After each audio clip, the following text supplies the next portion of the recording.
驚嘅源自係強烈嘅開始，或者驚慌，好似一隻驚嘅動物，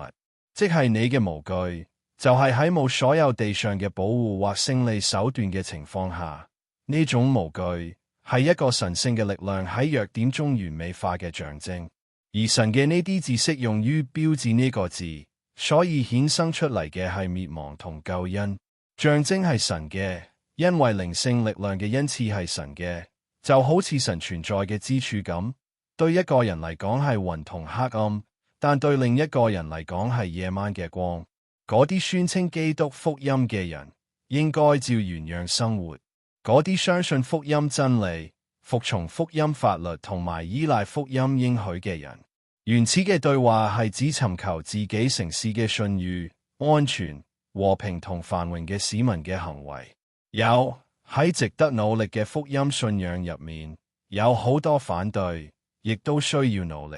一個人可以瞓覺然後去地獄，但係一個會去天堂嘅人，一定要四圍望，勤力啲。基督徒之間可能有心同感情嘅一體，對好多嘢都有多元化嘅判斷。信仰係神代表基督嘅恩賜，相信嘅能力同性格係嚟自神。如果我哋為基督而受到責備同損失，我哋就要將佢哋當係一份恩賜，並相應咁獎勵佢哋。但係救恩唔可以歸因於身體嘅苦難，好似苦難同世俗嘅迫害係應得嘅，而係只有從神身上得到救恩，信心同耐性先係佢嘅恩賜。